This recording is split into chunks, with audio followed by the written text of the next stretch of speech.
So question 16 involves finding the area of a trapezoid. A trapezoid is when we have two parallel sides, but they're different lengths. Notice how this top is 4 feet and this bottom is 29 feet. It's pretty clear this is not to scale. So one of the strategies is, don't need this here. One of the strategies is that since we have two sides that are parallel, we have names for those two sides. The sides that are parallel, but if they're different lengths, we call them base 1 and base 2. So we use a B1 and B2. Now, essentially what we want to do is kind of make a trapezoid look like a rectangle. So what we would have done is cut this off here and then reattached it over here and made a rectangle. But the catch is, how much did we cut off here and add up here? So it's really going to be 4 plus something and 29 minus something. So that doesn't really help us a whole lot. So what our formula basis says is just average the two bases and take half of it, and that will give you kind of this 32 will get equally spaced among the top and the bottom. So instead of saying this is a 29 by 4, if we do 29 plus 4 divided by 2, it's going to be like 33 divided by 2. That's like what, 16.5? So what I can do is reconstruct this where it's a rectangle, but it's going to be a 16.5 by 12 rectangle. So what I can do is average the bases and redistribute the space so it looks like a rectangle. So 16 by 0.5 by 12. So essentially though, our formula though says take half the height and then multiply that by the sum of the bases.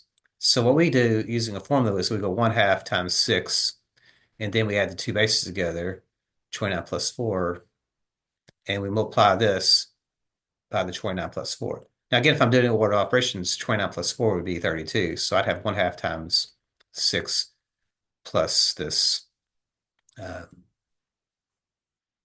This is actually 12. Where did I get 6 at?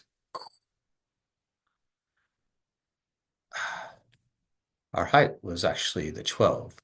Again, height is the perpendicular distance. So sorry about that.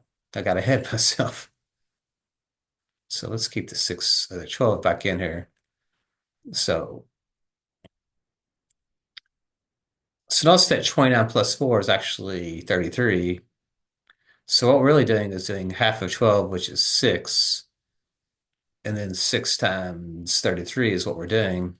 And I could probably do that by hand. So it's like 198. So there's two approaches to this problem. One is just flat out substituting to the formula. So again, if I want, I could type that into the calculator. Notice that 1/2 is the same thing as 0.5. So I could go 0.5 times 12.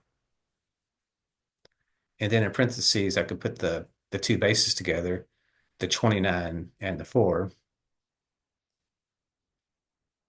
It gives me this 198.